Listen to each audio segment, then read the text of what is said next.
notre invité. Il est déjà dans ce studio avec nous. Il nous vient du PDN de M. Lansana Kouyaté. Son nom, c'est Mohamed Sissé. Il est le responsable de la communication de ce parti, mais également le porte-parole du président Lansana Kouyaté. M. Sissé, bonsoir et merci d'avoir accepté de répondre à notre invitation. Bonsoir et bonsoir à vos téléspectateurs. C'est à moi de vous remercier. Très bien. Puisque l'actualité l'exige, la CEDEAO a reporté donc sa décision au 3 juillet prochain.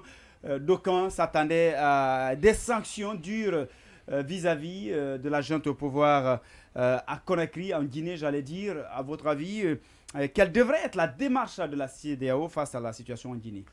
Je crois que le report est une marge d'espoir. Parce que ce qu'il faut comprendre en cas de sanctions, ce n'est pas le gouvernement qui subit. Le gouvernement n'aura jamais de problème d'approvisionnement en matière d'alimentation. Le gouvernement n'aura jamais de problèmes liés aux transactions avec la sous-région. Ce sont des acteurs socio-économiques qui interagissent avec la sous-région qui vont subir, mais aussi c'est le consommateur guinéen qui va subir. Donc s'il y a report, ce que nous demandons, c'est plus de sagesse de part et d'autre, que le CNRD en tant que le pouvoir politique du moment, parce que la gouvernance du pays a un caractère éminemment politique, c'est de tendre la main à toutes les parties prenantes, mettre en place ce que nous avons toujours demandé, un cadre qui puisse permettre à toutes les parties prenantes de discuter de l'essentiel et aboutir à une solution qui puisse permettre à la transition d'être apaisée. Très bien. Oui, Mfali Guilavogui. Oui, Monsieur Sissé, vous demandez la mise en place d'un cadre de dialogue inclusif. J'ai envie de savoir, et ce cadre qui a déjà été initié, à votre avis, est-ce que ce n'est pas inclusif? Ce que nous demandons, un cadre a été annoncé qui n'a pas abouti, parce que le décret a été annoncé, mais les implications n'ont pas été effectives. C'est de demander à ce que cela soit complété. On n'a pas besoin de réinitialiser le processus. Maintenant, ce qui a existé, nous pouvons l'appeler globalement comme une concertation, plus qu'une consultation du moins, parce que les gens ont fait des propositions, les partis politiques, la société civile. Donc le résultat a été projeté pour dire aux uns et aux autres, voilà ce qui a été proposé de part et d'autre.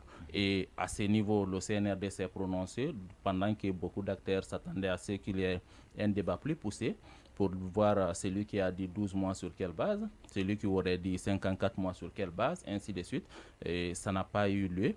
Nous devons sortir à un moment donné du normatif pour rester dans la description et voir avec le contexte actuel si il y a eu de l'inapproprié, comment faire en sorte que ça soit corrigé sans qu'il n'y ait de l'affrontement qui ne permettra pas à la transition de réussir. Si un seul, c'est déjà regrettable, mais si un seul Guinéen perd la vie, on estime déjà qu'on a tous échoué. Bien. Depuis quelques jours, le PDN est parvenu à réunir plusieurs entités de la vie politique, mais aussi sociale, pour mettre en place un forum. Oui, Yacine, une question par rapport à la mise en place de ce forum. Alors, beaucoup de personnes disent que c'est un forum d'opportunistes parce qu'on voit les démêlés judiciaires du RPG, mais aussi de l'UFDG, et que vous étiez en train de mettre en place ce forum pour être dans les bonnes grâces du CNRD, mais surtout pouvoir mieux négocier la transmission du pouvoir. Qu'est-ce que vous répondez à ça? Ce sont des propos que nous avons entendus qui nous font rire. Et je vous rappelle que quand le président de l'UFDG était sorti de sa maison, il faisait partie d'un forum. Est-ce que ça a empêché qu'on le sorte de sa maison? Pas un forum de soutien. Oui, pas quand même un forum de soutien, c'est différent. Non, écoutez, Oui, le forum n'est pas un forum de soutien à qui que ce soit. Je ne sais pas d'où vous avez tiré cela. En tout cas, ce n'est pas issu de la communication directe. Sauf qu'il a été dit à que laquelle c'est j'ai pour assisté. accompagner. Non, ça n'a été dit nulle part. Alors on a eu Dr Fayad Billoul en direct. Non, j'ai suivi une transition apaisée, intéresse, même vous qui êtes journaliste qui n'avez pas de position. C'est clair. Non, ça concerne. Non, il ne s'agit pas. Non, c'est ce que je suis en train de dire. Je vais vous dire que la transition, on voudrait que la transition soit apaisée ne signifie pas qu'on soutient le CNRD contre quelqu'un. Donc l'UFDG aujourd'hui, le groupe des 58, le groupe a intérêt à ce que la transition soit apaisée. C'est ce que tout le monde demande. L'approche n'est pas partagée parce que nous estimons que toute action de nature à aller vers la confrontation pourrait impliquer une sorte de rallonge sur la transition et pourrait créer des dommages de part et d'autre. Je vous dis quelque chose, le fait est récent, l'histoire guinéenne est très récente en la matière. À chaque fois qu'il y avait manifestation, ce n'est pas sur le circuit validé par l'autorité qu'il y avait des problèmes. On sortait, on manifestait, on rentrait tranquillement. Parfois, là où il y a violence ou bien il y a mort d'homme, c'est en dehors même du chemin défini par rapport à la manifestation. Même sur le chemin défini. Non, les manifestations autorisées, non. Beaucoup de fois, aucune manifestation. Jamais, dans une manifestation autorisée, je dis bien autorisée, il y a eu ce problème, que ce soit avec le FNDC ou bien quand les partis politiques marchaient. Mais sur le chemin de retour, la manifestation a pris fin à un point donné, notamment là où se trouvait le premier siège du RPG, il y avait des confrontations. Ce qui veut dire notre système, on sort du normatif pour dire l'État doit faire ceci, l'État doit faire cela. Notre système aujourd'hui n'est pas capable de faire en sorte qu'il y ait manifestation et qu'il y ait des effets, par exemple, de débordement, sans qu'il n'y ait de problèmes en termes de pertes en termes de biens matériels ou bien de pertes en vie humaine. Ça, c'est la réalité. Nous disons que ce risque, ça demeure. Nous ne disons pas que la manifestation signifie forcément la violence, mais du moment où le risque est élevé qu'il y ait violence, surtout que l'autorité dit non, il n'y aura pas de manifestation, il faut trouver des voies diplomatiques appropriées pour permettre à la transition de réussir à travers l'implication de toutes les parties prenantes. Est-ce que vous pensez qu'en sortant pour manifester, ça empêche la réussite de la transition? Nous sommes hyper convaincus. L'exemple est là. La manifestation passée n'était pas forcément organisé, mais du moment où déjà il y avait une sorte de présomption ou de prédisposition à manifester, il a fallu que quelque chose existe pour que les gens s'y jettent. Le résultat, c'est quoi? Le jeune père à son âme qui vient de perdre sa vie, qui peut donner quelque chose qui pourrait compenser la perte du jeune. Donc c'est très facile de dire que c'est un droit. Le droit, tout ce qu'on a comme droit, si on n'a pas la responsabilité d'animer ce droit, on renonce à ce droit pour l'instant. Vous avez tous la possibilité d'avoir 4 épouses. Ce n'est pas la raison quand même qui vous amène à prendre forcément 4 épouses, parce que ça part avec des responsabilités. Comme cette responsabilité... Non, ce n'est pas interdit, mais vous ne le faites pas encore. Mais comme il n'y a pas de responsabilité, vous vous privez. Nous n'interdisons pas à quelqu'un, mais nous disons si nous n'avons pas le cadre organisationnel permettant d'assurer cela, préférons l'évitement s'il le faut et appuyons pour que la collaboration puisse s'installer entre les acteurs. Oui, Diallo, allez-y. Moi, je voudrais poser une simple question là. Donc, pour vous, on doit renoncer au droit de manifestation puisque le risque est très élevé.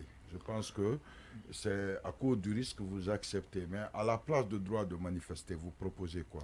Nous proposons la voie diplomatique que nous sommes en train d'animer fortement au PDN pour qu'on arrive à cela. Donc, ce qui est de la diplomatie. Refuse de faire un cadre. Non, ça, ne confondez pas les positions aux intérêts et aux besoins. C'est là où on se trompe et je crois que vous n'êtes pas de ceux-là qui sont censés être trompés là-dessus.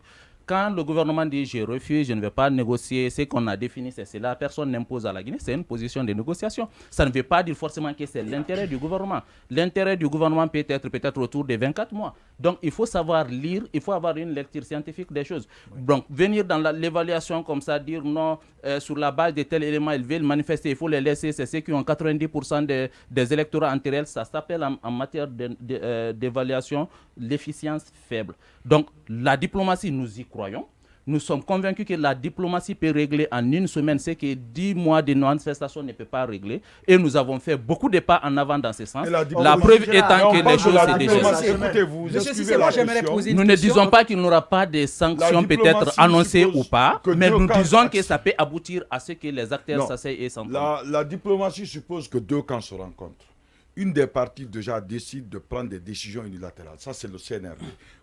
Quelle est la technique? Parce que quand vous dites, c'est très joli de dire que quand nous négocions, on va trouver une solution, mais il faudrait que les gens acceptent de négocier. Et je pense que le CNRD est ferme, et même le système des Nations Unies a rappelé le droit de manifestation, ils sont restés fermes. Quelle est votre possibilité de faire reculer, à travers quelle diplomatie nous voulons avoir concrètement? Je vous rappelle le fait récent. À chaque fois, l'opposition avait généralement 13 points de revendication, 15 points de revendication. Mais finalement, ça tournait autour de 5 points. Je vous dis, c'est que les uns et les autres disent publiquement, pour un avisé, on ne doit pas prendre cela comme argent comptant. On considère cela comme position de négociant. Maintenant, quelqu'un qui est nouveau dedans ou bien qui s'agite, donc il y a des négociations dans les tuyaux. Ça n'a jamais cessé. Même quand le porte-parole du gouvernement sort pour dire on ne nous impose pas, au même moment, si vous vérifiez, vous trouverez que le ministre des Affaires étrangères est en train de communiquer avec quelqu'un sur le sujet. Il faut être très attentif là-dessus. Il faut être attentif là-dessus. Très bien, oui. Monsieur Sissi, allez-y. À entendre ou à écouter ou à lire votre leader, M. Kouyaté, sur les médias, cela m'amène à dire que, pour ma personne, qu'il est en train de faire un peu la promotion ou la publicité du CNRD parce que, à tout point de vue, il est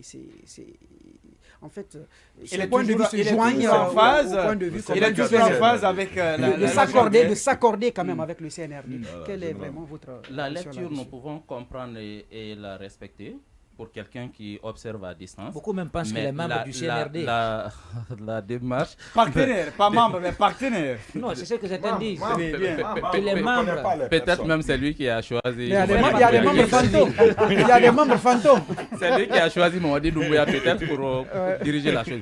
Ce qu'il faut comprendre là-dessus, nous observons la situation. Nous disons dans un contexte fragile, parce que tout peut-être ça peut dépendre de l'expérience qu'il a vécue par rapport aux autres leaders. Dans un contexte fragile, et pour quelqu'un qui n'a été préparé que d'aller à la confrontation, ce n'est pas la confrontation qui règle le problème avec celui-ci.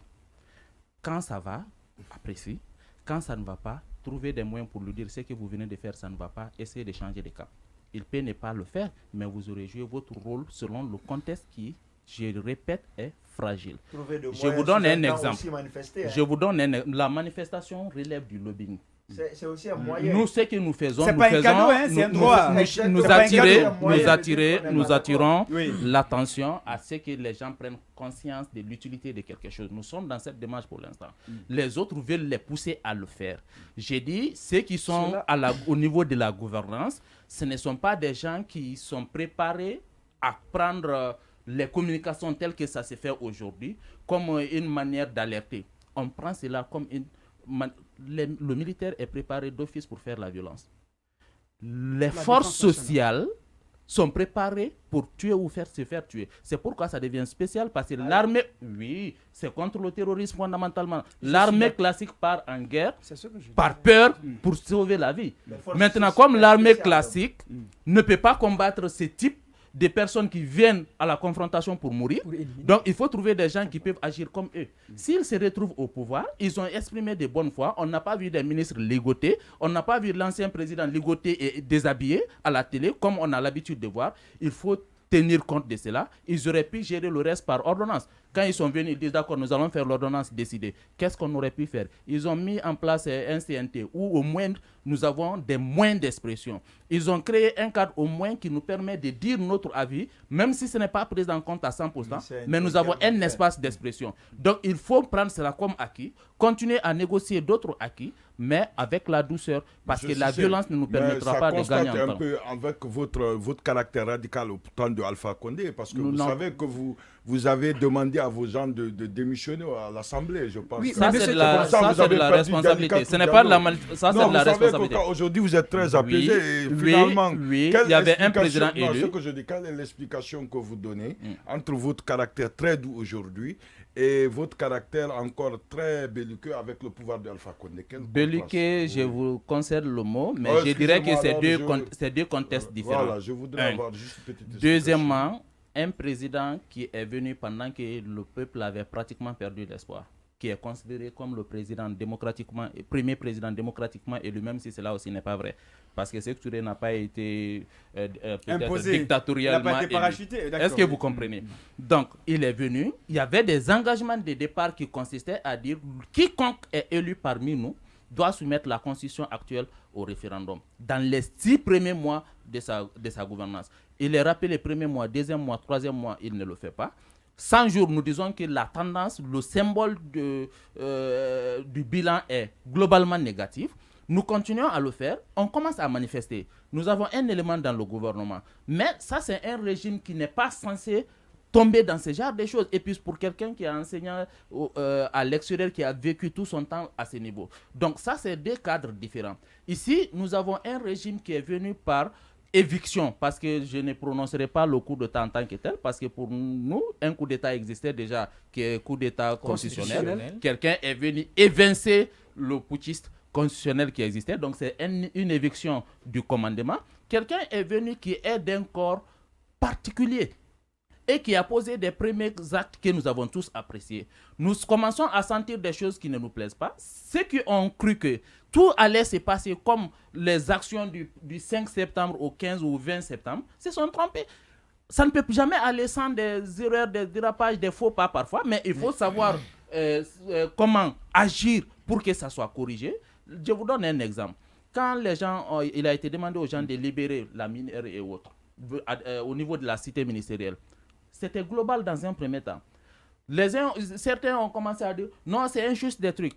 Mais d'autres ont utilisé des voies appropriées pour dire attention, il y a des gens qui y existaient avant l'indépendance. Faites la part des choses. Il ne faut pas mettre toutes les familles dehors. C'est ainsi que la famille de Teli Diallo a été épargnée. Barry Djawadi, je crois, sa famille a été épargnée. La famille de Mouadi Kone, parce que ça a été vérifié que ces familles avaient ces lieux avant même l'indépendance. Il faut que l'intelligence parle plus que les muscles. C'est ce que nous recommandons. Donc, monsieur, si je comprends bien, en fait, il faut que votre parti a toujours fait la publicité en fait, de la paix. Vous attendez dans ce coup, il va poser, vous avez la chance de poser voilà, votre question.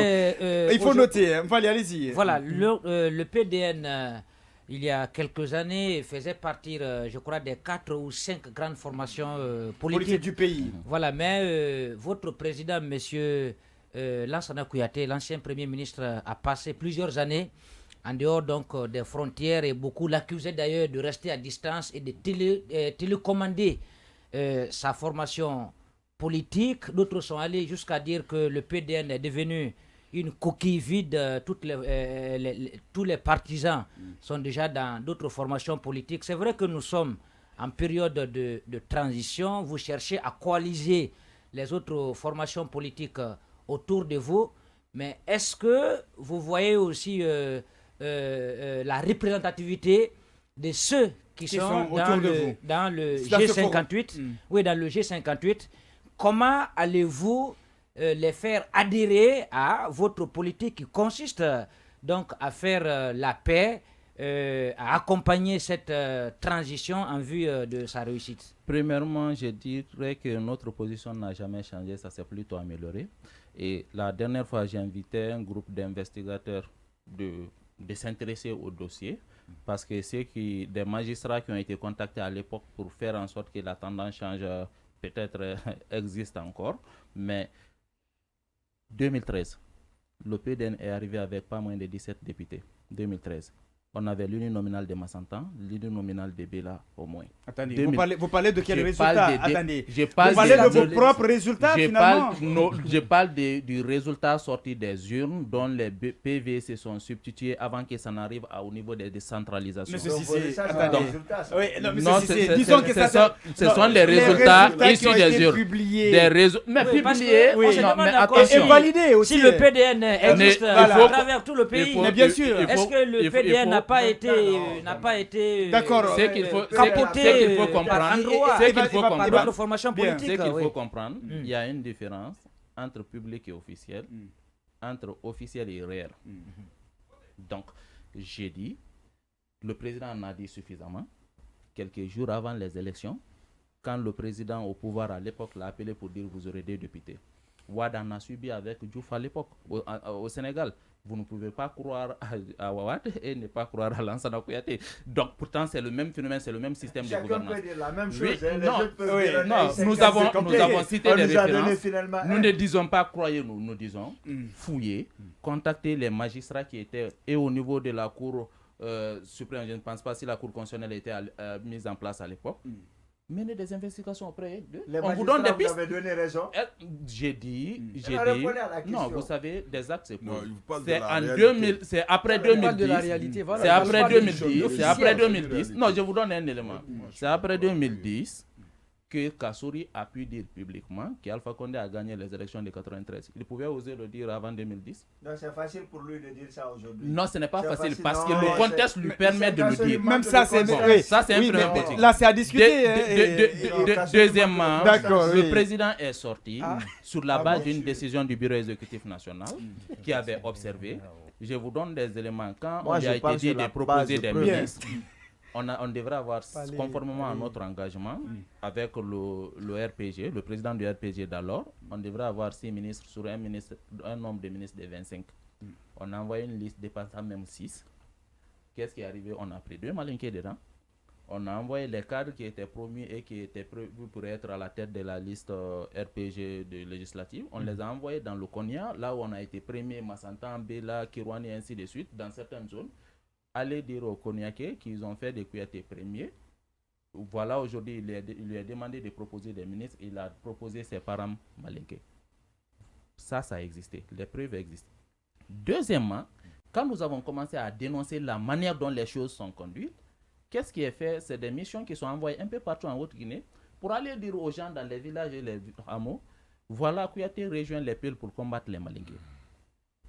Voilà la situation dans laquelle nous étions. Donc, une sorte de haine était incitée à travers la Guinée profonde contre quelqu'un qui ne se battait que pour l'intérêt de ces mêmes personnes. Nous lui avons dit, comme la problématique est liée à ton image, sortez, il y a toute une mission à faire à l'extérieur, le secrétaire national va conduire les affaires intérieures.